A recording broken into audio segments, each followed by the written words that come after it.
Welcome back, guys, to the Pod of Greed. Yep, episode 4. We are your hosts, Paul and Alec. and but I guess you already knew that. yeah, presumably. It would be weird if they didn't at this point. Yeah, so we're back to talk about lots of TCG news, and there is a little bit of interesting stuff here. And there's other stuff too. Yeah, some gaming news. PlayStation had a big showcase that we actually just finished watching. I'm a little hyped for some of those trailers that we saw. We'll talk about that later. So we can talk about all of that, and of course, just any other things that kind of come to mind. We got a few viewer suggestions that we might throw in here at the end. So we didn't have time to get the cards to put in the pot, but it's been a busy week. I wanted to, but it's been a busy week. Okay, so Yu-Gi-Oh news. Anything of note for you? Man, you know what? I just No love ban Yu-Gi-Oh. No ban. I just love Yu-Gi-Oh. Look, man, like if Konami wants it to be news, they need to make drop the ban list already. I'm sick of waiting. Yeah, I think the new discourse around that actually is that Konami needs to just people.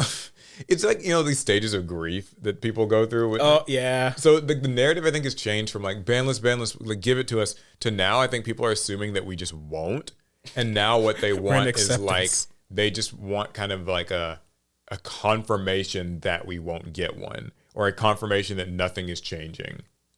I will say, rather than the wait, I'm actually at this point with the ban list where, and I think there might be a lot of players that feel this way. I don't actually have any cards I want to see hit.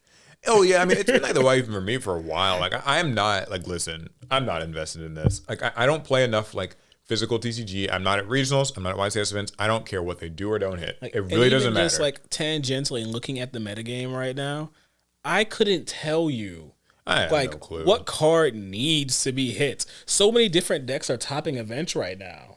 I think the best thing I can really say about stuff like this is just that like I feel bad seeing the players not have their there's so much tension and people seem upset, and so like I really would like for them to just get it so people can be happy, right? I didn't quite understand the Yu-Gi-Oh player conundrum with the ban list until I thought about it from like other game point of view, like how when Overwatch 1 stopped getting updates to the game, and so we just had to play through long formats of the same broken team comps over and over again. Yeah, and it feels like the developers have kind of checked out. They've betrayed you or sort of left. And you're like, hey, I try to play this game every day, and now I can't even trust you guys to keep it fresh for me. I can't trust you guys to keep it updated. Yeah, and I mean, like, I don't want to turn this into like every week we talk about the ban list, but I mean, it hasn't come out, so I don't know how can we avoid it when if we're going to talk about Yu-Gi-Oh news, yeah, or lack thereof. or lack thereof. But I'm with the players, honestly. Tell us we're not getting a ban list now, like for now. I mean, I don't know.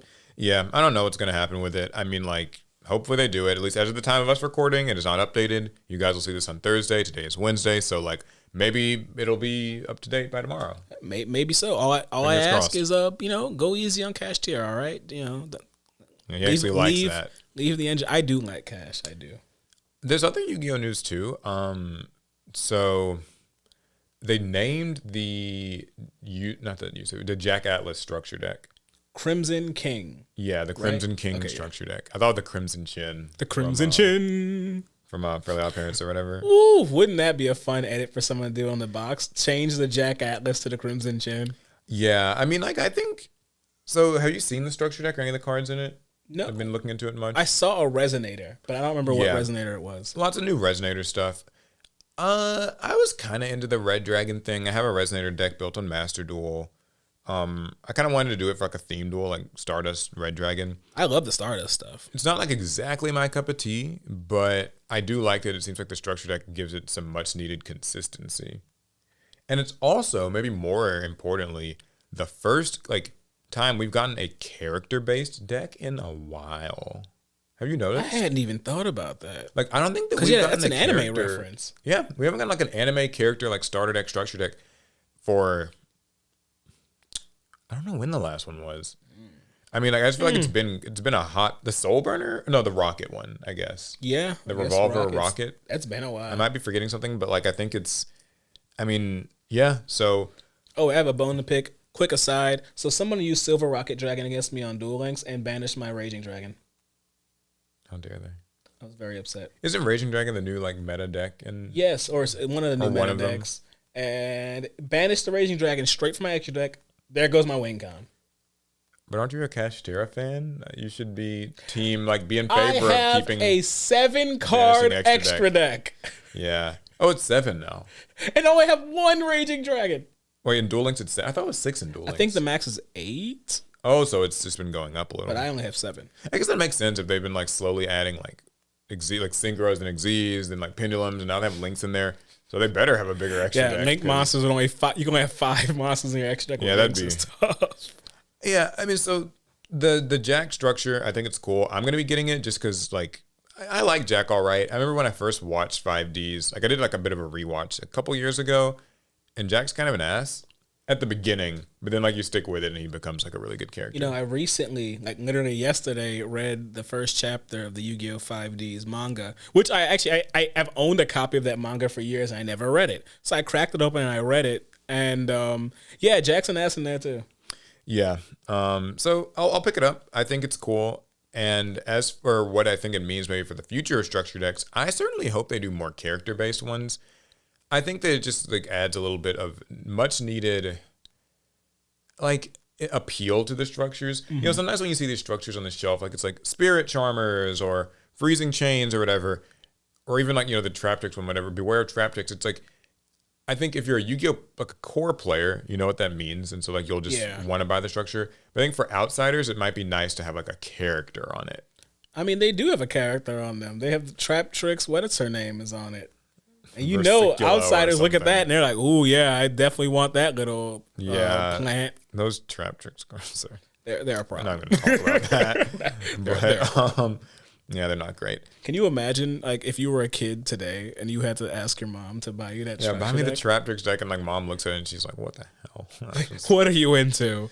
Yeah, Mom, I'm 12. Leave me alone. Yeah, so I think characters on structure decks is a good thing. Agreed. I wonder if this is a sign that we're going to get more of those. I would like more. I would actually love, just something I've always wanted is companion decks, like 2-player ones. Because do you remember that one time we went to Target and bought like a 2-player Pokemon. Oh, yeah. Like starter deck thing.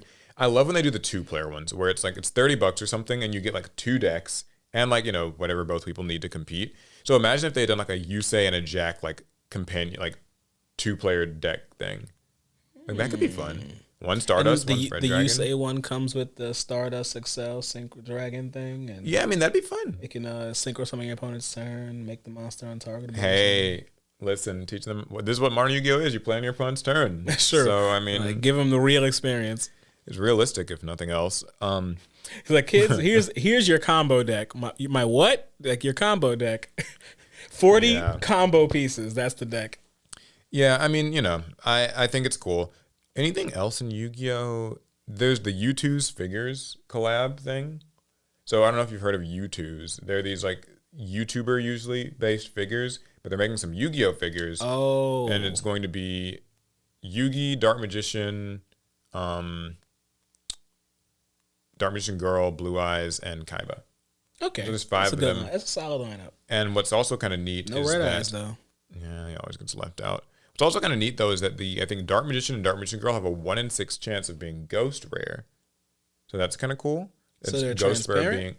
They're all white. Like the figure's all white. I'm going to see a picture of that. Yeah, it's kind of cool. I just saw them talk about it on Twitter. I think it's coming out at the end of the month, like May 30th. So pretty soon. My very first instinct was, oh, that's kind of cool. Then I thought, all white. Like as if they're unpainted. Like they're gonna give you an unpainted model. I mean, I think it's got like something that's been done to it. So those are a thing. I don't remember how much they cost. I mean, I don't think that they'll be super expensive. They look like they're kind of on the smaller end for figures. Hope not. So, and I think that's all the new Yu-Gi-Oh of the last week. That's tough. That's tough. I mean, there's been like OCG card reveals. I know there's like a Salamangreat card that people were kind of mixed on. Speaking of Salamangreats. Oh. So I've been playing a lot of Duel Links lately. Yeah. The Road to Worlds is happening. They came out the new Odd Eyes EX structure deck. I love playing Odd Eyes. If you guys know, I love pendulums. And I accidentally turned on the Vrain's World. It wasn't on purpose. I really only intended to play. I was going to play my pendulum deck in ranked and wait for the the like qualifiers to start. But I accidentally turned it on. And you know who I saw instead of Playmaker? Who? Soul Burner. It's the first time, I believe, in Duel Links that you don't start the game, a new world off with the main character. So is Playmaker in the game at all? I have no clue. Or it just starts with, you know, it's interesting. Started with Soul Burner. I think Soul Burner is the more popular character. Like, I feel like I see him, like, everybody talks about him. I see lots of, like, fan art and just people really like his... I think it makes sense. So first off, Soul Burner's design is way more eye-catching. I'd say so. And I think I didn't watch much of Reigns. I saw scant episodes, but I believe his story was more tied to the actual plot of the show than Playmakers. Yeah, I don't know about that, but I do know that he kind of he's sort of the Joey of the show, and then he's like, you know, the best friend of the protagonist or whatever, but I don't think he's like maybe as like clumsy and kind of whatever as everyone Joey. Always plays the clip of him playing against the guy who plays Rockets. Yeah, I don't remember. I forget his name. Yeah, Revolver. Or what? Yeah. What's his English name? I know it's something. I think it's Revolver. Oh, is it Revolver? I think so. Hopefully so. I feel like someone got like a lame name change between the English and the Japanese. Yeah, there is version. but I know what you're talking about, the duel between them. Yeah, that's a really popular that duel. gets shared everywhere. Alex and I were watching that episode, and that's actually a really good duel. Like, it's Salamangreat versus Rocket, and it actually like looks how that would maybe play out in the TCG. So he played Silver Rocket Dragon and banished Heat Leo. He might have. I don't know. Banishes the last Baylings. Oh, that's game. And I think he used like Rocket Tracer. So, anyways, yeah, I mean, I think it's cool that Soul Burner is kind of the more popular character, because Playmaker is kind of more of like the Yusei with maybe even less personality. Like, it's kind of serious and kind of straightforward. I've seen the first episode of Reigns 3 times, and I can definitely tell you that man made no impact on me. Yeah, so maybe it's better if they go for the more like passionate duelist type of character. Yeah, a lot of passion and burning. His burning soul. Oh, that one monster. I think that one looks really cool. It's the Decode Talker kind of heat soul. That thing Decode looks Talker cool. Heat soul. People That's play cool that a lot artwork. on Duel Links, or not on Master Duel. That's a cool looking card. I think it's annoying when people play it. They get to draw. I don't know what it does, but it looks cool. Okay, so last bit of Yu-Gi-Oh! Is actually a story, and it's not really like news. It's kind of just one of these things from, what is this site? CBR. Do you know? Comic Book Resources? Yeah, so they release, I know. They release these stories where it's kind of just bullshit. Like 20 Yu-Gi-Oh! Cards that are green or whatever. Yeah, their stuff. They're worse than our shorts. Check them out if you haven't seen them. No, but some of their articles are definitely just BS, but this one was kind of interesting. That it's an opinion piece. Yu-Gi-Oh's 25th anniversary is the perfect time to bring back master guides. And so they just go on to explain for the readers, and maybe for you guys if you don't know what those are. In the OCG, they get what are called master guides, which are basically their lore books. Mm-hmm. I don't know how often they're released, maybe once a year or every other year or something. Japanese. But yeah, we aren't in Japan, we don't know. But basically, those will explore the actual lore of the different archetypes in the TCG. And so the most recent story, like the Albaz story and the Visa Starfrost story, are actually explained in full through those master guides. I know you were reading them. So reading them is a bit of a stretch. I was watching a Twitter user translate them over the course of I think a week or so. And that was the most riveting entertainment I've had on Twitter in years. Yeah, I mean, I think it's a shame that Konami doesn't release those in the United States or like in the West. Maybe they figures no one's gonna care. I care, but and I get it. I know it's hard to kind of they'd be right. I think the vast majority of TCG players actually would not buy these or care or whatever, or they would just the scans would just be online, so that wouldn't really be a thing that they could sell. But I still don't think that's a reason not to try to do something with it, like a proper translation. Maybe I mean, you could even put the lore into the starter decks, because I remember with the Traptrix or the structure decks, because with the Traptrix structure deck, they actually had that little companion paper. Oh yeah, they had some Traptrix kind of lore-y thing. Yeah, just explain their relations. They live together. How they work. They're just kill roommates, people. And they lure men into their lairs, and then they eat them. Yeah, that and just kill them. But yeah, I mean, it's something that I think Yu-Gi-Oh could maybe use a little more of, because it's something that if you're a super fan, that really adds a new dimension to how much enjoyment you can get out of Yu-Gi-Oh. I know some people just play these cards because they're good and they're broken or whatever, and this searches. But I think that for those of us who do like to kind of delve a little bit more into the artwork, I would like that. I do love me some Yu-Gi-Oh lore. Not the biggest lore head, but I do love lore. yeah. And then one other last quick thing I just remembered: Wild Survivors. Oh, it's coming out next week, but all the influencer sponsored videos came out. Yeah, the influencer reveals came out. I wonder what's the deal with that. Like, what do you mean? Like what are they up to? I don't know. What is Konami up to? I saw some cool things about that. What is it called? The Vanquished Souls? Yeah, Vanquished Souls. The Vanquished Souls have a lot of ultra rare slots. Oh, that means they're good. Yeah, so they get a lot of ultra rare slots. They get a lot of collector's rare slots. I guess that means that it's going to be probably the like expensive archetype in the set.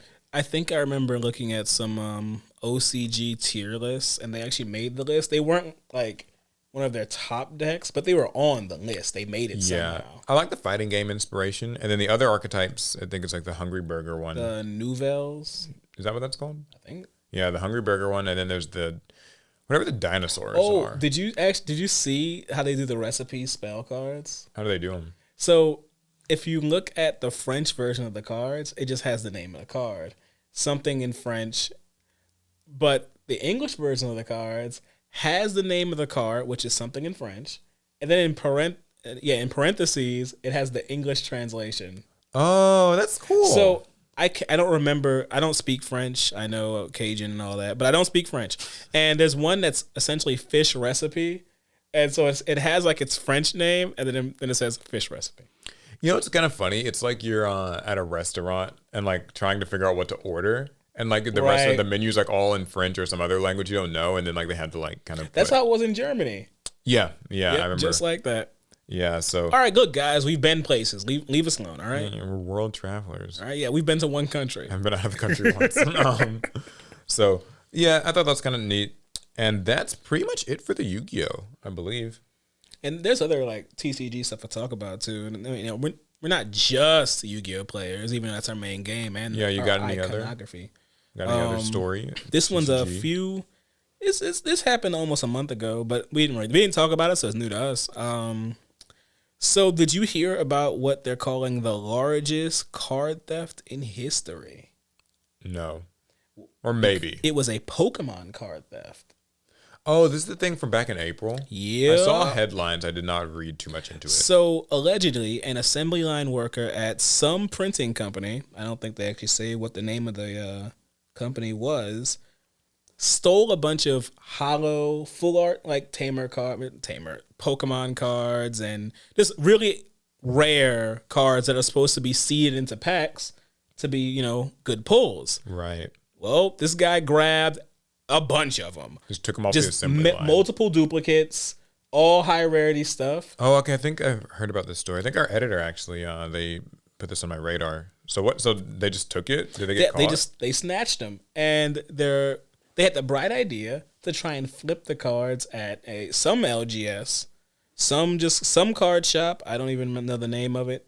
I think it's called Trading Card World. Okay. Yeah, Trading Card World. He goes to the shop. He's trying to sell all these cards, and the shop owner's just like, how did you get like 30 duplicates of the same like full art? Right. Yeah. And this guy had, I think he had like close to like 100 cards or more. Okay. And he even told the shop owner that he worked for a printing company. Okay. Why would he mention that? I don't think this guy actually understood anything about like card games and card culture. Yeah. Basically tells on himself. Mm-hmm. And there's no self-respecting like LGS that's going to not report this because they know how much trouble they could get into just for being involved in it. So of course they reported to the Pokemon company. They didn't actually do anything to this guy. They didn't detain him or anything. They just forwarded all that information to the Pokemon company, and I'm assuming they sent the Pinkertons in because they say that the Pokemon company has recovered all of it.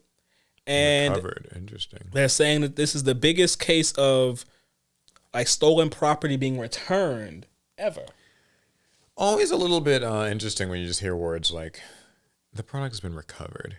Been recovered, man. Like what does that mean? After that Wizards of the Coast thing, what extent did they go to? They sent the bad guys from Red Dead Redemption after him.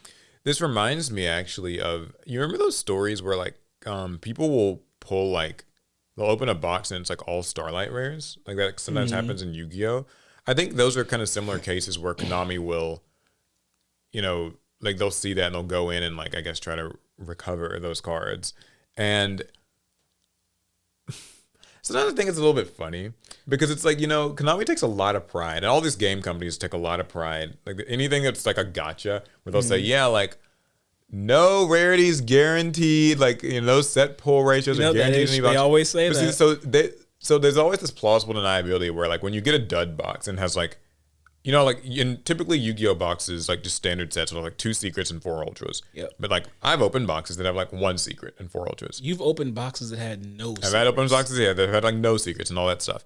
And anytime that happens, the typical answer Konami is going to give you is, oh, well, nothing was guaranteed. Right? Yeah. So like we stand, you know, there's no, like we have no set ratios. But then mysteriously, if you happen to get really lucky and pull like all Starlight rares, oh, that's a problem. And somehow they always seem to get those cards back. Yeah, so I don't know what means they go to do that, who gets threatened or what heads get chopped off. Whenever that happens, people are always like, oh man, that couldn't be me. I keep them cards. They couldn't take my cards from me. But they just make you wonder, how do they get them? Seem to get them back. Like what are they? What methods are they employing? Like, ooh, man. It is interesting though, where it's like that those sorts of like disclaimers only really exist so that you can't complain when you get a slightly like off box. Yeah. But in the moment that a too good of a box shows up and something's wrong, then it's like suddenly a problem. It's like, well, I thought you said there's no guaranteed ratios. I just got really lucky. I don't know. I mean, so with the Pokemon thing though, this is a little different. I guess this is somebody like literally they took it off the assembly line. This is a straight up case of thievery. I don't know. I mean, I'm surprised he mentioned that he was from a printing place. I'm also surprised he went to a game shop. I figured he would go to eBay, right? I think that whoever this guy is, they just did not have a lot of experience in this field. They're probably new to it. Because like a TCG player knows not to take a bunch of stolen cards to like an officially like licensed like game shop. Yeah. Like the owner it's in their best interest to report you. That's really unfortunate. I mean, just that like he would steal that, because I guess what I do worry about is, while I would love the idea of like pulling an all Starlight box, right? That'd be great. But if that happened, I would still kind of feel bad, because it's like, I know that there's now like hundreds of boxes that just were supposed to have them that like don't. So someone is missing out. I mean, I have a conscience. Like, no, I'm not saying that I would like go and... What, you would win the lottery and then feel bad for all the people who didn't? Well, but I think the difference there is like winning the lottery is like you bought lottery tickets in the hopes of winning the lottery. Right. But this is like a little bit more than what... Although I guess a pack is a lottery ticket, huh? I mean, when you open a pack, your goal is to get valuable cards. That's a question I'd like the audience, if you're listening. Like, if you pulled the box that has like all Starlight rares, like, what are you gonna do? And like, be honest. Like, I'm not saying like you have to be a really nice Samaritan, like hand it in. If you would just take it for yourself and sell it, I'm not saying that. First off, I'm not making a video, and all those cards are gonna be sold through different means in a matter of months. Yeah, like I feel like they're just, because I don't know. Like, I'm not going to pretend to be like this saint and say that I would just return them all. I don't know what I would do. It's never happened to me. I've never gotten what they call, I guess, a hot box. But yeah, I don't know. What would you guys do? What would be the case? Yeah, guys, which of you are good people and which of you are like me? Well, because are you even a bad person? You bought the box. That's true. It's not like this isn't. We're not assuming that you like stole the box. It's like you purchased this box at your local card shop and you opened it and it just happened to have all Starlight rares. You did nothing wrong in that case. So, you know, I don't know. It's all profit, baby. It's an interesting thought. Like, I don't think that I don't know if there's like a right or a wrong thing to do there, since Konami doesn't guarantee any set ratios in boxes. I don't think it's even a matter of being a fairness either. Just because boxes aren't fair to begin with. True. They were never fair in your favor to get what you want. So if you win, I think, yeah, you won. You beat the odds. Yeah. So, you know, that's the thing. So this is also an interesting one. Pokemon TCG champion sparks backlash after shaving racist symbol into hair. Yeah, so I just saw this one. This is a pretty new story. So Hartford Regional's Pokemon TCG champion Rowan Stavenhow sparked backlash after a video went viral showing him getting a racist symbol shaved into the side of his head following the event. So that's What's the symbol? Put it on screen. I guess I can't really. I don't know if I want to put it on this. But yeah, shortly after this event concluded, a Hartford Regional, a video of Rowan with a racist symbol shaved on the side of his head began making its way around social media after a friend posted it to Snapchat. It wasn't very well. They didn't type this correctly. It wasn't very well received. It wasn't very woke, I'm assuming. Well received by members of the community who called on the Pokemon Company to punish Stavenhow for breaking the play Pokemon rules on harassment and bullying. So, what is the symbol though? I'm trying to figure that out. Don't make me Google it, because I'm just gonna Google racist symbol and get horrified. He issued an apology. Yeah. Okay. See if you can find what the symbol is. He issued this. I'll just say this. Yeah, you apology. keep going. So on May 22nd, the day after he brought home the Hartford Regionals Championship trophy, Rowan issued an apology on his Twitter account. He says, "To all the members of the Pokemon community who have been hurt by the video of me that has been circulating, I am sorry. I understand why you are hurt," he said. He also revealed that he didn't know it was being shaved into his head and definitely didn't know someone was posting it online. Okay. In the video, I was drunk and decided it was time to shave my head. I told my friends they could make me look as stupid as they want before giving me a clean shave, he explained. You can hear me say, I can't see the sides, somebody take a picture. I truly did not know that was going to be saved into my head and would never have allowed it if I knew. He made it clear that he was truly disgusted with being associated with the symbol and felt gutted after learning one of his friends posted a video of it online. So it is a swastika, as you would have expected. Okay. My opinions on this are probably not good for this platform, so I'm gonna leave most of that to the side. Right. Not cool.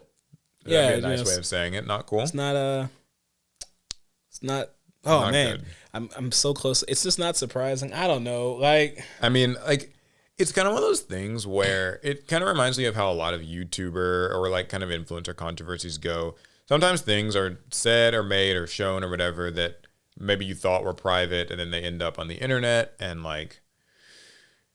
it's up to you as an online viewer to determine whether or not you feel that accurately represents this person and their views in life and stuff off screen and out of the game, or if you think it was truly an honest mistake.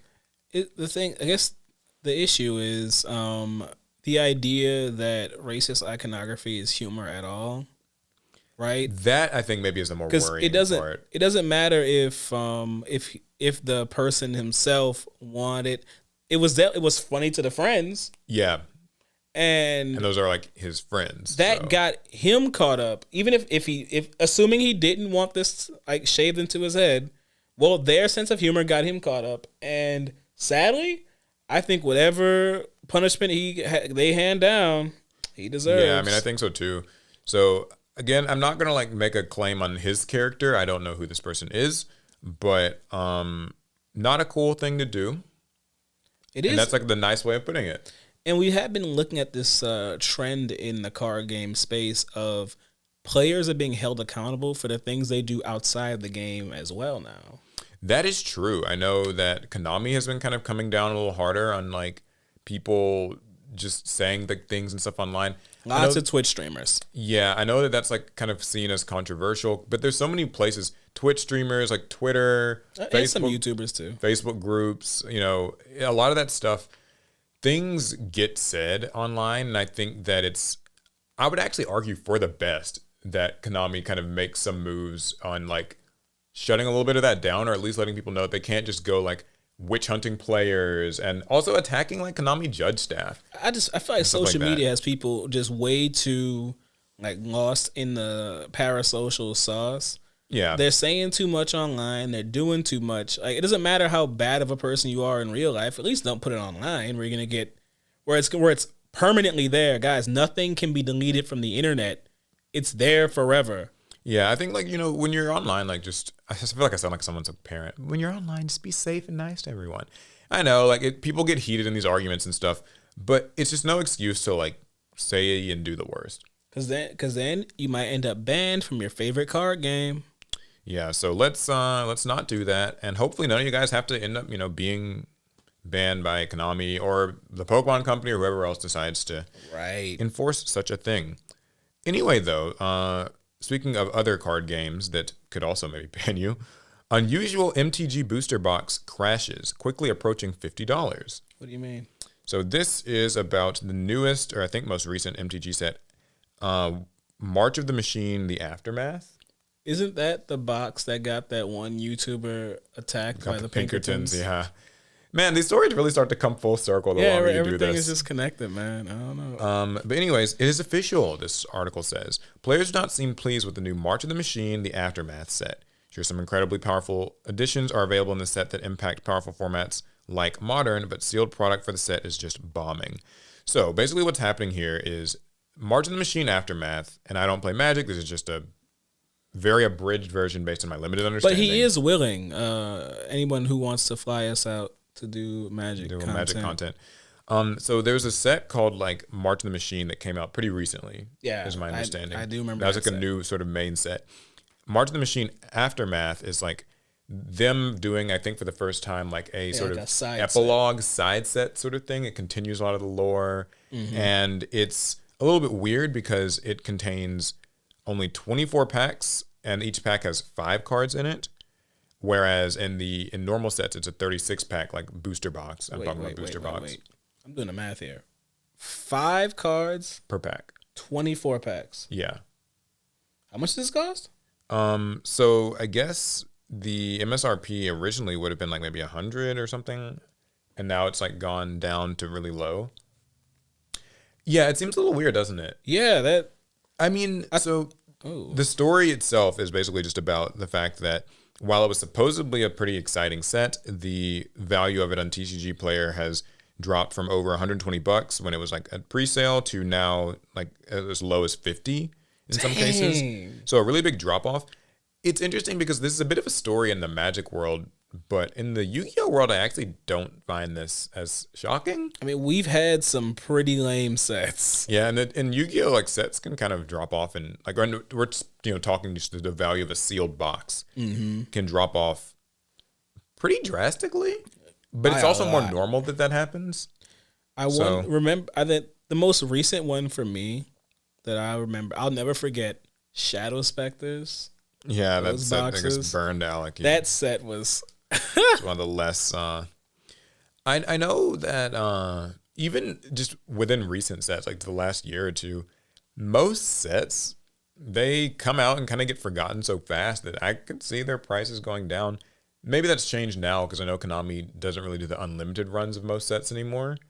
So I think that it's kind of like a one and done. Like you buy it when it releases and then that's it.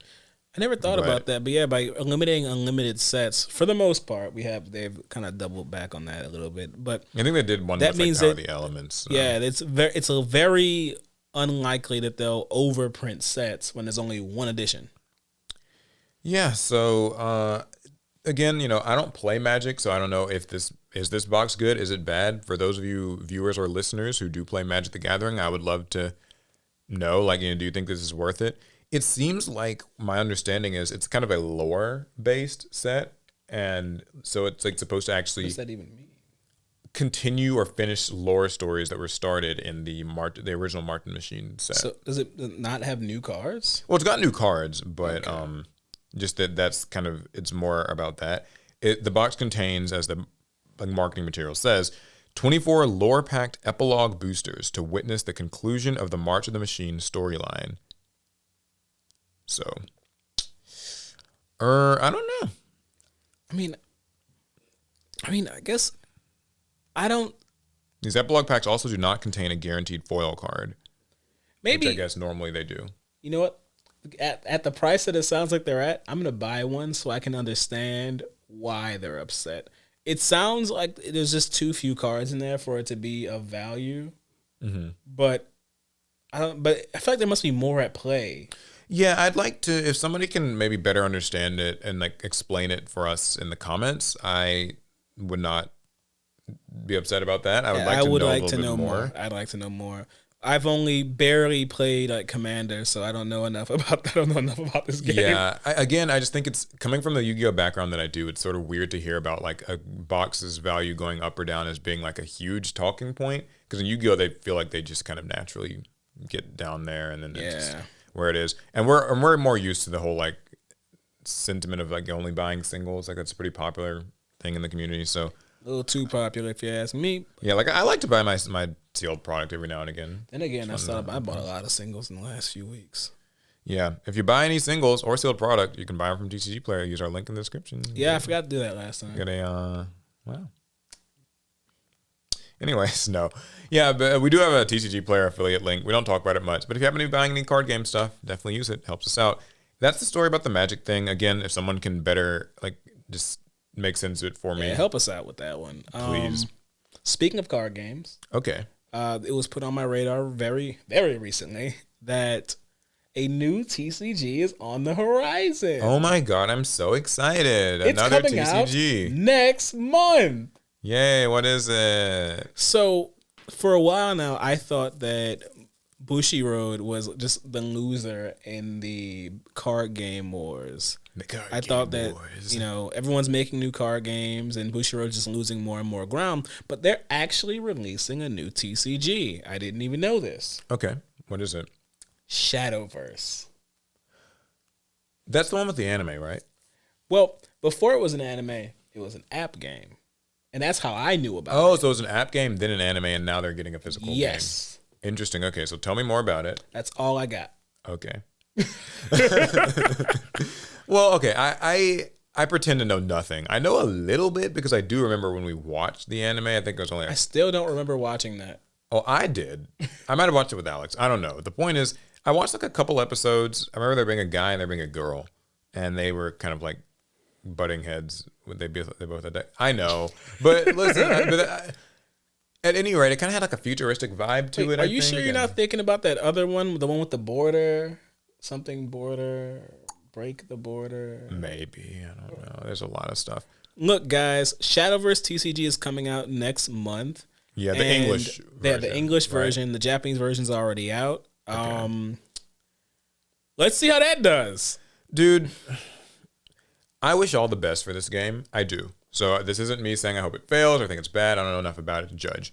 What I do know is like, goddamn, that's another card game that I am probably maybe inadvertently going to end up having to take a look at least. At some point, it's going to At some point, either it'll end up in my inbox or, now I'll give it this. At least with Shadowverse, it seems like it's actually like based on an existing card game, like established property, sort of. Like, though it's a digital card game. Well, yeah, but at least that still means there was a card game base there, which is a little different than digital card game being made into a physical card game. Might be. I mean, because I'd say that because it's at least a little different than like the Star Wars TCG or the One Piece TCG. Which, not saying those are all bad, but just that like I think that stuff that, as I've said in the past, stuff that's like property and then just like the card game. Yeah, I don't really know if I always like that. Like the My Hero card game. I'm a fan of the One Piece TCG now because I saw people playing the new Baroque work strategy from their 4th set. So I'm here for that. Yeah, I know Chris plays a lot of the One Piece game. It's just that there's like, I found myself saying this more and more. It's card game fatigue. Like I don't know how many of these things can even fit on a store shelf. Yeah. You know what I mean? Like. There's just you've seen our shop shelf. It's already they stay full. I don't know. Yeah, like there's so much like it's always so cramped, and it's like, man, how many card games can like one person be expected to like play and be interested in? I don't know, because like Battle Spirit's supposed to have a Gundam collab coming up, and so you know. Yeah, I know you're gonna have to get those. Your boy has to get in on that. And Weiss Schwartz is getting an expansion that. I've never paid attention to Weiss Schwartz a day in my life. I know people collect it. I looked at a list of all their sets, and I was blown away by how many different anime they have in that card game. It's actually staggering.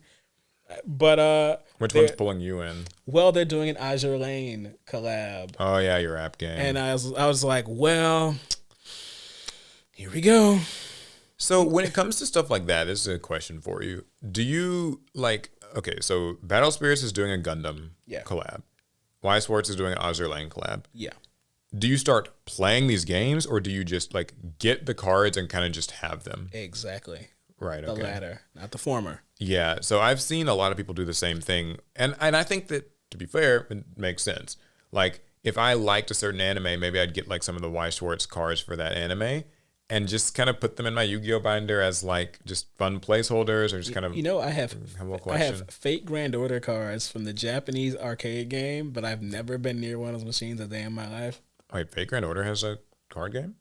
Well, Sort of. It's an arcade machine. You know how those Japanese arcade games, so they have the kind that will spit out a card, where Dual Terminal came from. Right. Okay. And so in Fate Grand Order, it's a card based like online game, but in the arcade version, you can get a physical card of your servants or other cards to use in the game.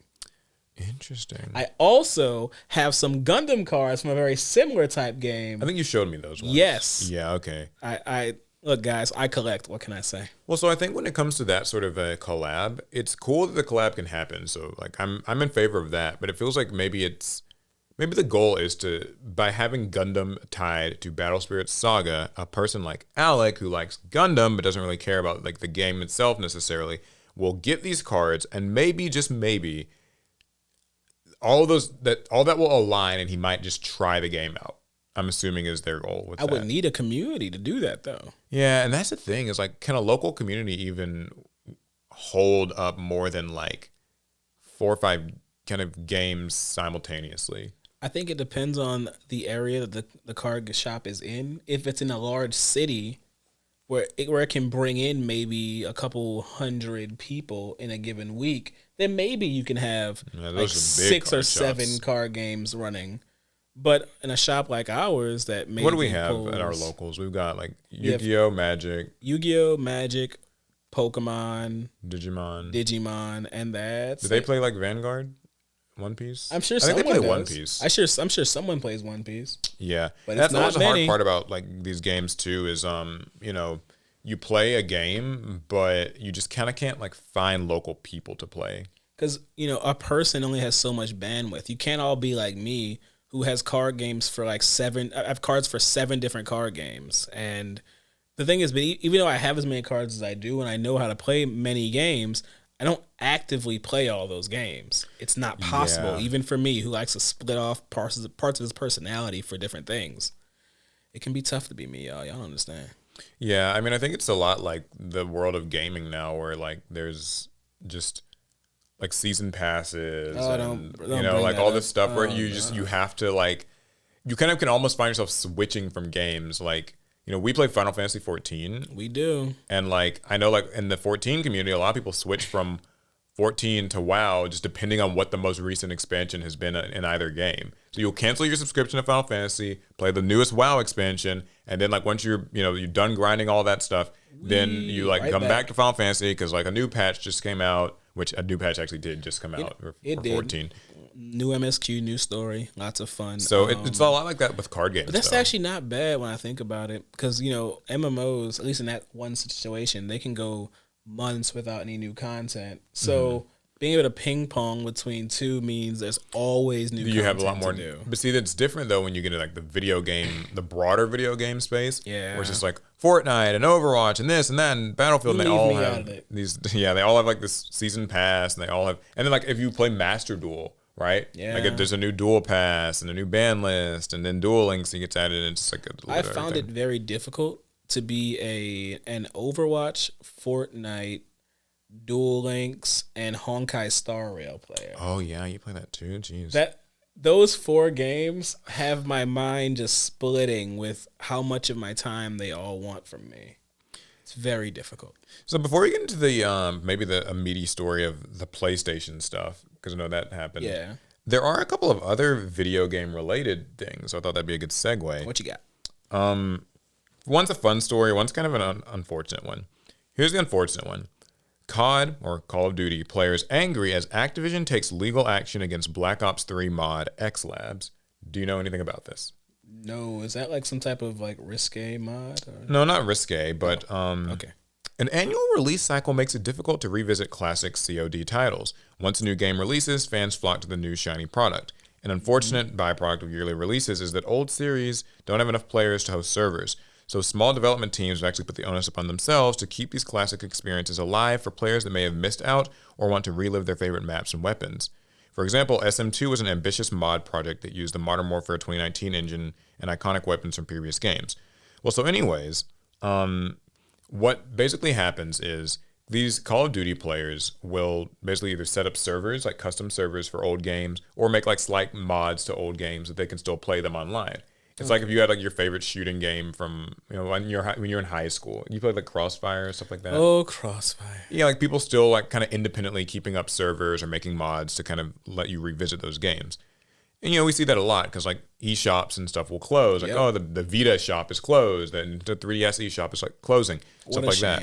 So, anyways, they have these different mods. Well, just 5 days after SM2, which is another popular mod, shut its doors, X Labs announced on May 22nd, we have received a cease and desist letter on behalf of Activision Publishing in relation to the X Labs project.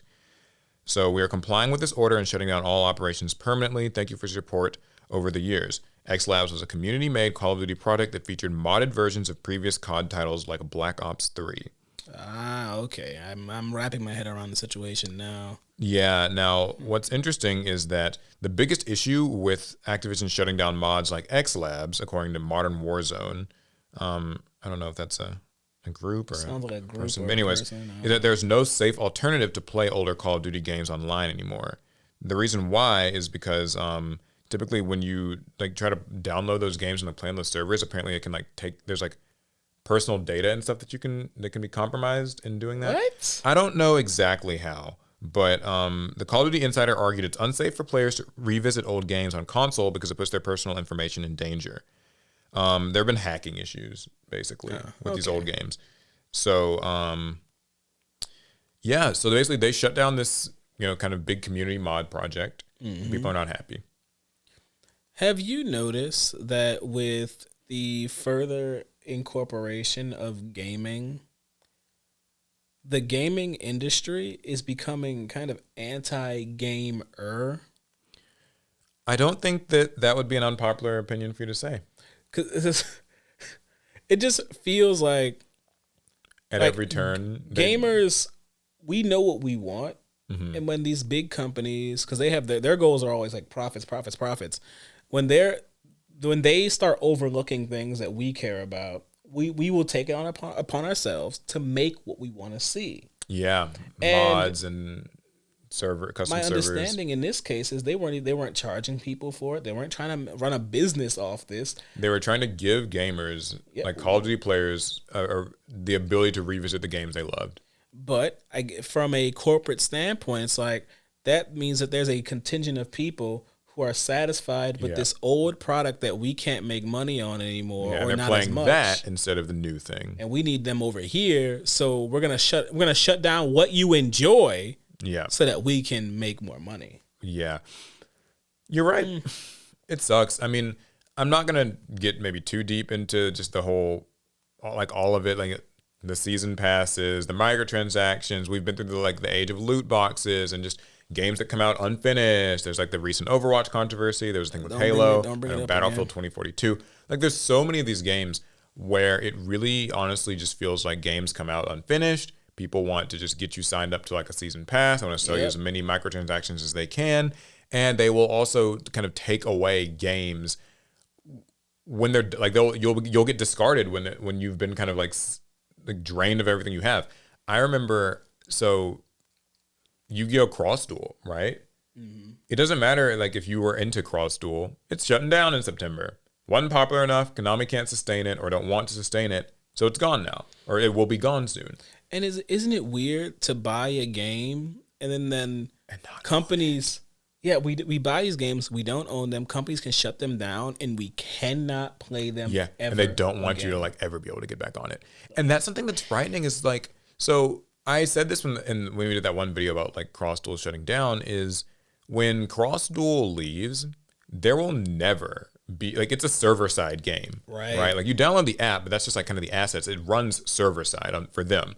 So once that game's gone, like it's going to be the first, I believe, Yu-Gi-Oh game outside of maybe like Yu-Gi-Oh Bam and like Yu-Gi-Oh Dual Generations. Like PC things. So kind of there are more niche things. But it's going to be, I guess, another Yu-Gi-Oh game that like you cannot revisit. If I ever want to play Forbidden Memories, there are ways to revisit it. If I ever want to play like, Duelist of the Roses, there are ways to, revisit it. But if I want to play Cross Duel, I just can't. I don't think that situation didn't really. I didn't really understand that situation until because I played mobile games. And I played mobile games that shut down. You can't play them anymore. But I made my peace with that because they're mobile games. I didn't expect to be able to keep them forever. But I remember Battleborn launched around the same time as Overwatch. Loved that game to pieces. I thought it was so much fun. That was so charismatic. I was like, hey, I don't even need Borderlands anymore, Gearbox. This is my game. Where's that 2K? I forget who's in charge of Battleborn. Either way, loved that game. But it was losing the hero shooter battle. Overwatch had launched. It was a titan at the time, and Battleborn's servers were starting to dry up. Yep. And inevitably, everyone saw it coming. They announced the termination of the servers and the game was going dark. Yeah. I thought, because the game had a single player mode, I thought it meant that we weren't going to be able to play just PvP anymore, which was fun. I loved PvP. Wait, so the single player didn't even work anymore? No, none of it does. It's gone. Oh, it's all gone. Oh, it's gone. And I was like, oh, it's gone forever. It certainly lends a little bit more weight to that argument that like it sucks when you don't own the things that you buy. With a lot of these games, you're buying a license to the game. These digital downloads, all that stuff that's contingent on you having an active internet connection or them maintaining the servers or whatever it might be. I mean, I don't have, I guess, the strongest opinion on it because I don't really play a lot of video games. Like, I'm not a gamer per se. I only play like a little bit. Then what are you? I'm a Yu-Gi-Oh player. Oh, okay. There's a difference. Fine. Hey, these cards, they can't delete these cards. Yeah, that's true. But, like it kind of makes you think the games that you like play today will just go away. The games you played like 20 years ago will always like kind of be there for you in some physical form or emulation. So, but at my dad's house, we still have our old PlayStation 2. And there's something kind of heartwarming about the fact that I can actually just turn that PS2 on and insert any one of those discs that's not too badly scratched up. And they'll play. And I can play those games. They're janky and they're not nearly as fun as I remember, but they still work. I still own them.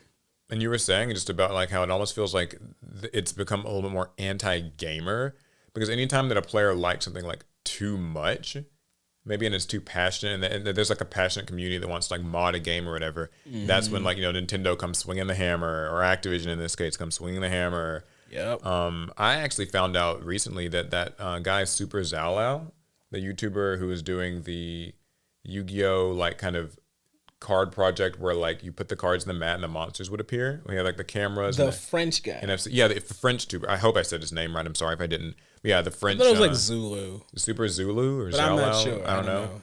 But either way, yeah, he'd made that. It got a lot of media attention. It got like a lot of press coverage. It looked dope when I saw it. Yeah, it was really cool. You played the cards and the monster would like summon over it and like he could use it for streaming. He had multiple camera angles, like an overhead and like a bottom up angle and so it was really cool. And apparently, I think like Konami or somebody, they got a cease and desist for that. So, and that happened months ago. I didn't even know about it until I did that short on it recently. I did That's like a short. Shame. And so it's kind of a shame because while I totally understand companies, like there's going to be that one person who's like, the company is just enforcing their copyright, blah, blah, blah. Yeah, I totally get it. I know, trademarks, I totally understand. It's just that I walk away from that with a bad taste in my mouth because what ultimately I'm seeing is a passionate Yu-Gi-Oh player got burned for being a passionate Yu-Gi-Oh player. Yep. Like you can, say whatever you will or may about like legal stuff. I understand. It's just that still really sucks. Like the real human takeaway from that is that he got burned. Like, because they just told him he can't use it for videos anymore. He can't even work on it. I guess unless he maybe finds out, maybe signed something with him. I don't know. So, we'll lighten things up a little bit. Oh, you got something like that? Well, not really. This one's not exactly a lighter one, but it's like a more nonsense story. What you got? Why are video games... Ever wondered, Alec, why are video games always falling? I don't know what that means. Yeah, so you might be wondering what that meant, because I did as well when I saw the headline. And it's an article by The Verge about how so many games use the word fall in their title. Have you ever noticed that? Fall Guys? Well, that one's a little different, but yeah. So yesterday, gaming website IGN posted a trailer for Ashfall, described as a post-apocalyptic massively multiplayer online shooter / RPG. And today, the same YouTube account dropped a video for another title called Lords of the Fallen, a spiritual successor to the popular Souls-like action RPG. And then later this year comes the action role-playing game Atlas Fallen. While February showed that even VR isn't spared by the game called After the Fall. Never heard of it. Add to that the recent launch of Redfall. I don't know if you heard about that game. And so it's just kind of this thing about how like there are so many games that are called like Fall. You remember like Titanfall? There's the new Destiny expansion, Destiny 2 Lightfall. And so it just kind of was like this isn't news. It's just like it's a kind of joke article, but like so many games love using the word fall. I think fall is it could have such heavy connotations, but movies like using fall too. Olympus has fallen. Transformers, something fall, and I forget the name. Yeah, like it's something fall of the disc. Everything falls. There's something heavy because fall implies demise, destruction, the end. I do feel like it is like one of those, like the English language, or not, I mean, I'm sure every language has this, but like, there's like certain like cool words. Yeah, there are like cool words. Cool letters. Like, the letter X is cool. That's right? Like X is cool. Throw an X into something. You know that's all pretty cool too? E. I mean... yeah, but like it's like something GX, like Yu-Gi-Oh GX, or something DX, or just Z, or the something X something collab. So like X is like a cool thing. I feel like fall for video games feels like it almost is like Redfall, Titanfall, something fall. Like it just they like Ashfall and we hate it when things rise. Godfall. There aren't a lot of rises. There are some though. What was that game on Xbox? Like Rise, Son of Rome? Sure. Okay. There's like a game I remember. Anyways, yeah, I was just got this article about like how just the word fall shows up a lot. Fall. I don't know. Now, they also mentioned that there are some sort of grandfathered in ones like Fallout, which is like 30 years old. Like that's been around for so long. I don't think that was part of the, the new thing. But then there's also like Fall Guys. And Fall Guys actually at least makes literal sense because in all the games you literally are like you're just trying not to fall. That's trying not to fall, and then after the game everyone falls into it. So some games it makes sense, but a lot of games now just have the word fall. I don't know. Makes you wonder. Is there any other word that's like that? I feel like I can't come up with it right now. Yeah. But I feel like the moment this pod ends, and I'm like, oh, I know one. Like, because I was thinking of like the Final Fantasy 14 expansions, where it's like Shadowbringers or like Endwalker, but those don't really show up that much. So they are, but those are like edgy names. So yeah. Anyway, neat article. You guys can tell us if you think that like do you like the fall? Maybe there's a conspiracy theory behind it. Who knows? What are they up to? Yeah. Like, what do they mean by it? Yeah. Like you see what these game developers are up to. Yeah. Well, speaking of games, see what they'll do to make money. Yeah, anything. So PlayStation just had its big show. We actually literally just finished watching it.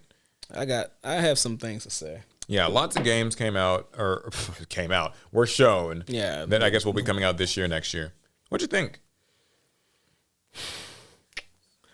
I think that presentation it was dated. I think we are past the point when you can just show the audience cutscene trailers. Yeah, the cinematic trailers or whatever. These cinematic trailers that don't show any gameplay, or these extremely abstract trailers that don't get to the point until literally the very end. Oh, here's looking at you, Metal Gear. Right. We don't have any. We don't trust any of y'all. I'm sorry, game publishers. We don't trust you. Your cinematic trailer does nothing. Not after how I got burned on Cyberpunk, how a lot of us got burned. I don't even trust gameplay. So I'm really not gonna trust your cinematic trailer. Yeah, so like I said earlier, not a big gamer. I don't really play a lot of games. I used to kind of fashion myself a gamer, but I don't think I would call myself that anymore. It was still really fun to watch. I will start with the good, which I think is they showed a lot of games. There were plenty. There's a nice bit of variety. And so there's probably something there that anybody would like. And also, it's nice to see how like cool these game trailers have gotten. Like they're very cool productions. I don't trust that just anymore. Well, yeah, that's what I was getting to. Is it's just that these are supposed to be like video. Like these aren't supposed to be movies to me. I know like that's not an unpopular opinion. A lot of people kind of get sick of these like cinematic games that are more cinematic than they are finished games. But they look nice. As for what stuck out to me, I'm not gonna lie, not a lot of it. A lot of shooters, which is a genre I don't really play much of myself. Not very good at them. I'm sick of seeing robots or people wearing robot-like armor shooting. I'm so sick of seeing it. Yeah, maybe we should be positive. What did you like? I know you saw a couple of games you wanted to. So yeah, Dragon's Dogma 2. So I don't know anything about Dragon's Dogma. Can you tell me? So based off the Netflix show, it's pretty bad. No, don't give me that. I know those Netflix shows. Oh man, I guess the best way to put Dragon's Dogma is it's kind of a return to high fantasy RPGs. Mm-hmm. Think like The Witcher, but before the next Witcher comes out, which will ruin the franchise. Alec has high hopes for these. Look, man, I don't trust CD Projekt Red anymore. Yeah, but that's fair. Dragon's Dogma, that game, it looked fun. It looked interesting. It looked complete. I know that's a risky thing to say in this day and age. Not many games are.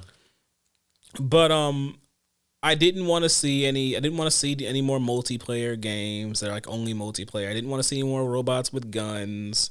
It was nice getting this break of just high fantasy RPG. They showed a bunch of different characters. It showed combat. It showed drama.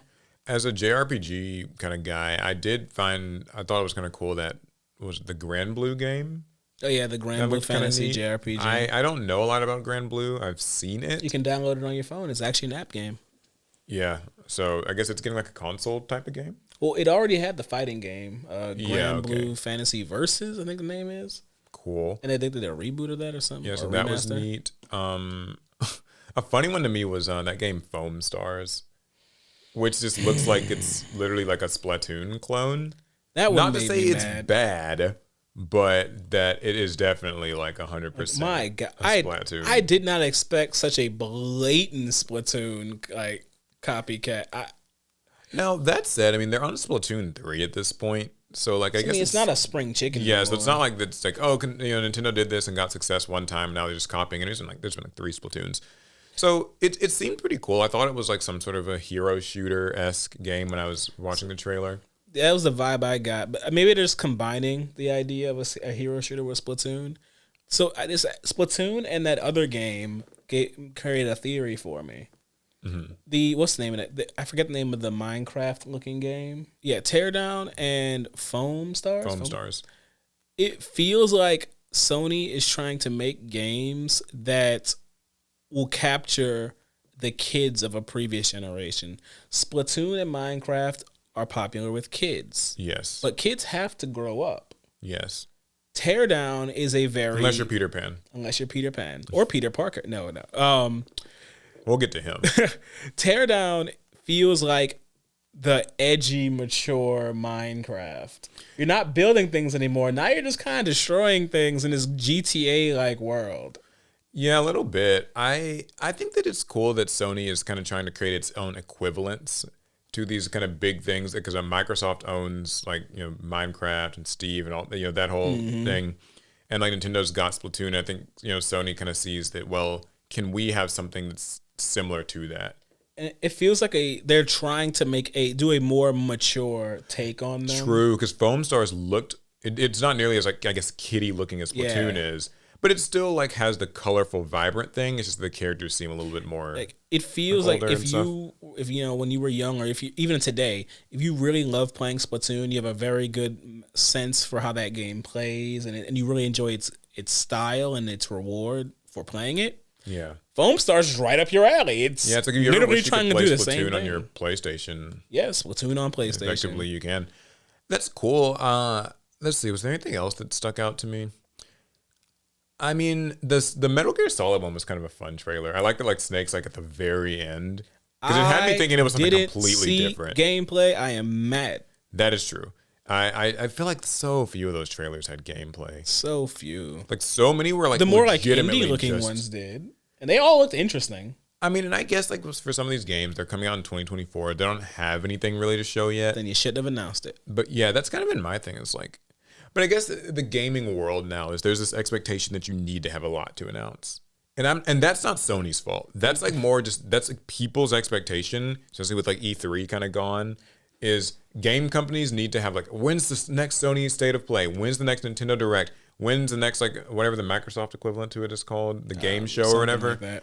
Like there's this expectation that like there must be some new, content and stuff to show because if there isn't, it's still kind of a subversion because we're like they're taking the idea of an announcement very literally. Yeah, it's literally just we are announcing that we're working on Metal Gear. We don't have anything to show you guys. Look, here's a trailer. Yeah, and I think that as far as I don't doubt that these will be like potentially good games. Like they could be good, they could be bad. It's just more like just actually show us some gameplay, please. Like just show some gameplay. Like I don't just care so I can about have your some trust. Yeah, just some trust in it because a lot of those trailers ended with like pre-order now, and it's like based on what have you sold me? Like I don't know. So now I think the big heavy hitter that everyone's obviously talking about is like the new Spider-Man game. I was so cool. Happy that they showed you basically an entire mission. Now, I'm biased, obviously, like Spider-Man's an established thing that I really like. And I don't even like love, like I'm not a huge Spider-Man fan, but like I've watched a lot of the movies and they're cool. And like everybody knows the Spider-Man games are like kind of staples of the PlayStation experience. It's what really made me happy was just that it was gameplay. Yeah. Like so it wasn't just, oh cool, here's like a trailer for this new Spider-Man 2. There was gameplay. You got to see like basically the first part of a big mission and it looked like it's finished. It's like playable. For a game we did not have a lot of details about. Yeah. We were still wondering what it would be like. Was Miles Morales going to play a big role in it? Would it be like the Arkham series where you switch between the characters? Would they leave him out of it? I think we already knew that Kraven the Hunter might play a role in it. It was good to see. He looks like a cool villain. Yeah, it was good. It was good to see that. And then Peter Parker showed up in the Venom symbiote suit. Like, come on, man! I didn't see that coming. That was so cool. Yeah, I think what was then cool we saw to me, it in gameplay. Yeah, we got to see gameplay of it, and then like just the two of them working together. Yeah. I knew that like it had been established that they like I guess know each other and have like met, but I think it's cool that like you switch between them. So because that's neat for people. Most people have played the Spider-Man games. For context, the original Spider-Man game on PlayStation 4, great game. It introduced Miles Morales as a character, but he wasn't playable. Mm-hmm. Then they made the Spider-Man Miles Morales game. Yeah. Where now he's the main character. It's a smaller game. I would think of it as more of an expansion, but it was a very fun and solid experience.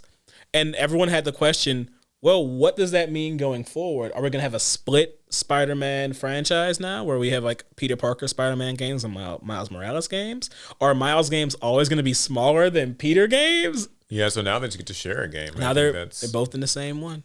That's really cool. One other thing that I thought was really neat was the new handheld thing. Oh, the kind of remote play device. Yeah. Thoughts on that?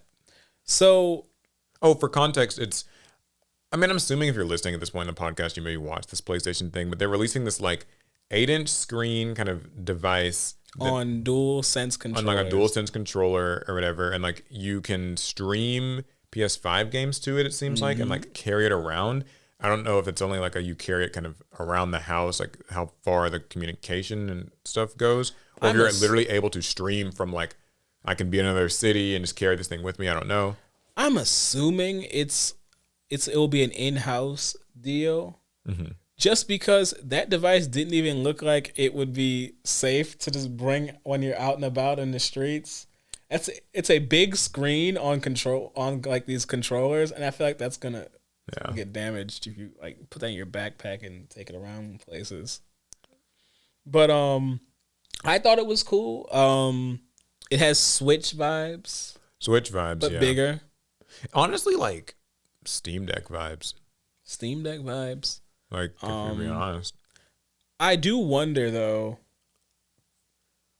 Do I need one of those? Like, yeah. So they didn't give a lot of info on this, but I mean, I guess the sales pitch is that it seems like it's like a way to remote play your games, and to me, it all comes down to what do they mean by remote play? Like, if I can take this anywhere and stream my games from my PS5 that's still sitting at home in my entertainment center, then I think this is a pretty good value prop. If this is something that like has to be like of getting robbed. Well, there's that part. But if this has to be just sort of used within the house and it's just a way for me to like play my PS5 games like in another room or something, or like maybe outside in the front yard on this little screen, I don't think that that's a good enough value proposition for me. So I do feel like if I'm in my house and I want to play the PlayStation, I'll sit down and play it at the TV. Did they give a price? I don't think I saw a price, no. No? Okay. Yeah, so they showed the thing. What do you think that's going to cost? Given like what's in that thing, because it's an 8-inch screen. I don't know the resolution, but like if it's like a 1080p display, that might be a pricey thing. But Sony has been known to take like higher technologies and like bring them down to a more acceptable consumer price point. Only after the PS3 failed and forced them to. Yeah. So if I had to guess, $250. How much is the PSVR again? I have no clue. I know that's a pricey thing, like $300 or $400. Still cheaper than a normal VR headset. I would say if they can get this thing at like. So here's my wish list. If it's like 1080p, like the screen is a 1080p screen. It's like an 8-inch kind of like hopefully like OLED display. I don't know if they said anything about that. And like the battery life on it is like maybe 3 hours or something. That sounds maybe reasonable. If they can get it like at 300 or really ideally less than 300, I think this could be a really big thing. Like I think this could be pretty useful. Again, that hinges on like, can you take this places or is it just around the house? If it's around the house, I don't see a point. What's the MSRP on PlayStation 5s? I don't. A PS5, it's either $399 or $499. Because like it can't be 3/4 of the price of the PlayStation, can it? Yeah, because the discless PS5 is $399. So I think that this thing's got to be at least $100 less than that.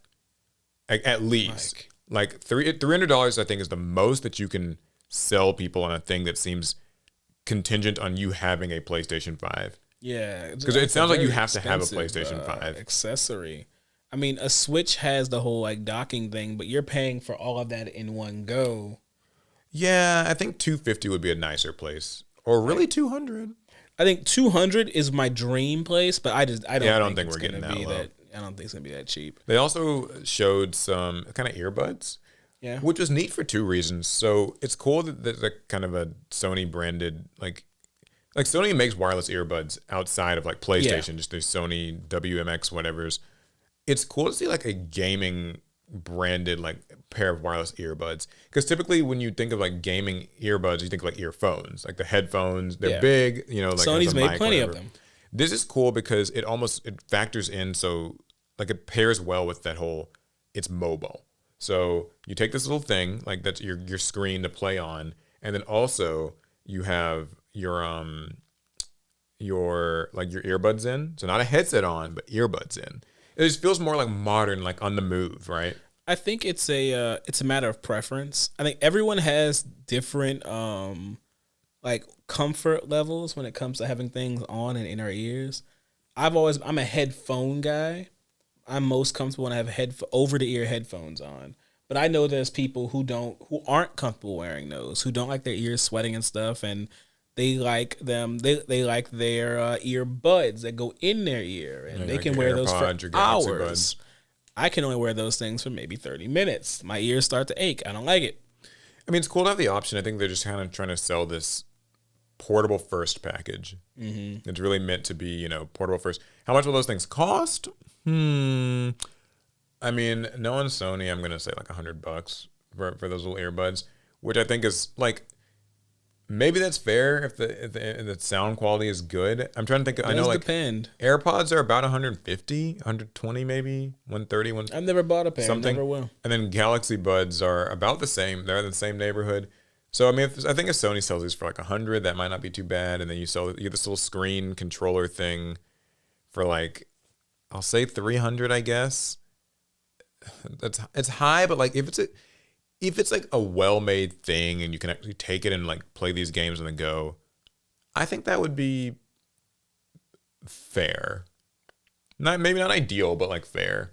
I mean, this is the age we live in. Consoles and accessories and peripherals and yeah, you gotta have the whole package. Remember, you get these, you still gotta have your PlayStation VR. You gotta get your headset. I mean, we saw the Resident Evil 4 game on there. The game looked great. Would I play it? No, I don't like being scared. But for everybody else, though. Oh yeah, that's the thing. They showed some PSVR games. I don't own any PSVR. I never have. Don't plan on buying it. Not really all that into VR stuff. However, my only takeaway is that I think they have too many just shooting games on there. I know that's like what VR seems naturally inclined toward. It's the easiest type of game you can make for VR is a shooter. But I want to see like some other experiences. I remember I'm on Oculus. I used to love playing this one platformer. It was like a little fox guy. Yeah, I forget what that was called, but I don't remember the name either. But it was a VR platformer, and I enjoyed that. It was fun. I got to be like in the game. Yeah, and of course there's like the Beat Saber expansion, Queen. Yeah, it's Queen. That's dope. So I'll get it on Oculus. I don't think I need a PlayStation VR for that. So yeah, I think that's pretty much it. My biggest takeaway from the whole PlayStation thing is all these games look cool, but I really would like gameplay. Yeah. I know I'm not even their primary like target person. I'm not going to really buy much of any of it because I don't game that much. But I think for people who game, it would have been nice to show gameplay and rather than just trailers. Because other than the games we talked about, the things I was most hyped for were the games that we already knew were coming out. I mean, we saw Final Fantasy and we saw something else that's Street Fighter. And Street Fighter. Yeah. Up until like I saw Dragon's Dogma, those are the things I was most hyped for during the whole thing. Next month.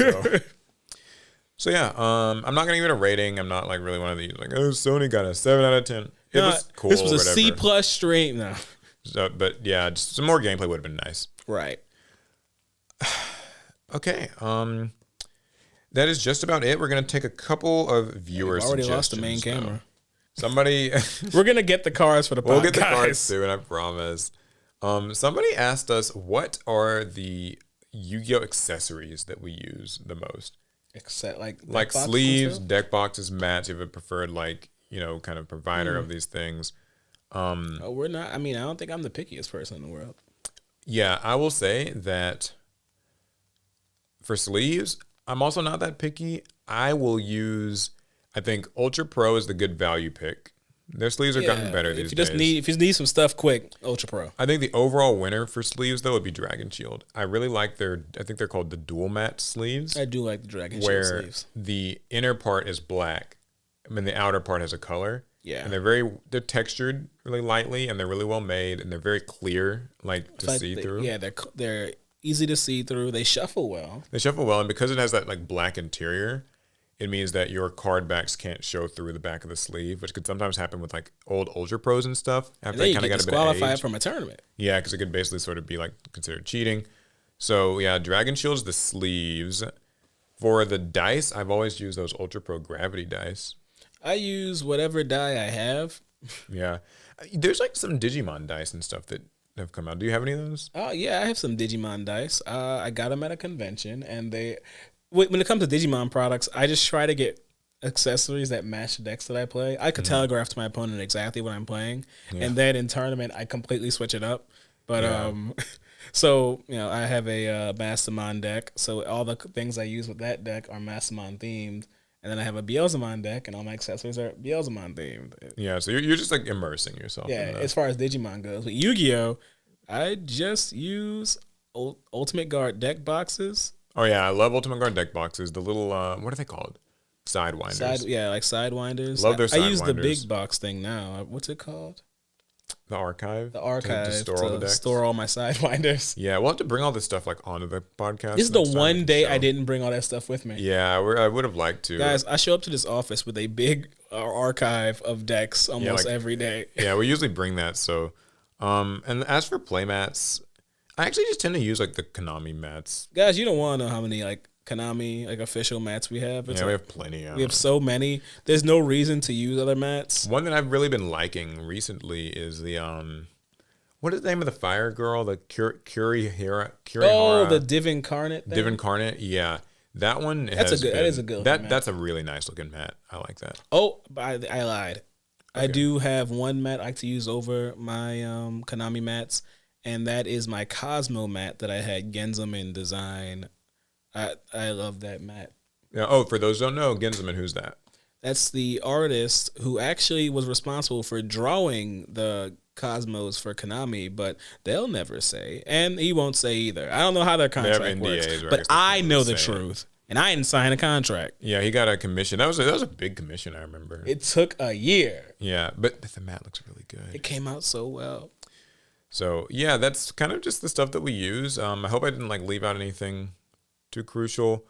But I just remember that was like one of the questions that somebody had gonna ask. So, and next time, guys, next time we will be drawing the cards. We promise. Hold us to it. If we don't do it, then what are you trying to do? Trying to draw two? Trying to get my hand out.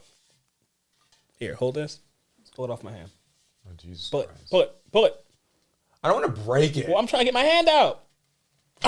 Okay. We really need to be more careful with this thing. This thing costs a lot. You got to be careful, man. That's where like the pot of greed comes from. That whole like mythological thing. It's like a folklore. If you're greedy, you put your hand in a pot and it gets stuck. Yeah, because you were looking for something that like you wasn't yours. It was unearned. That you didn't need. You need to draw those two cards. All right, well, that's pretty much it for this episode of The Pod of Greed, episode 4. We're doing pretty well. 4 for 4 every Thursday. Who would have thought? I thought we would have dropped it by now. Yeah, we've done that with other things. But you guys enjoy it, so we're here for it. Yeah, you can follow us on Twitter at TeamAPS. You can also follow our personal Twitters, but there's not many great things there. So, I've tweeted before. Yeah. And, of course, subscribe to APS Amplifier and the main channel, Team APS. We've got great stuff coming out. Yeah, and let us know what you thought of any of these stories, topics, things that you may talk about next time. We might even bring on some guests soon. Yeah, we do have a couple of familiar faces that you might get to see here in the next few weeks. Maybe one or two you've only seen in Hollywood movies. Okay, that's a lie. I was like, I don't know what if we did have a Hollywood guest, like Keanu Reeves? Yes. And he plays Yu-Gi-Oh! It's a whole thing. You could teach him Yu-Gi-Oh! If he doesn't know. All right, well, that's going to be it. We'll see you guys in the next one. Pass turn.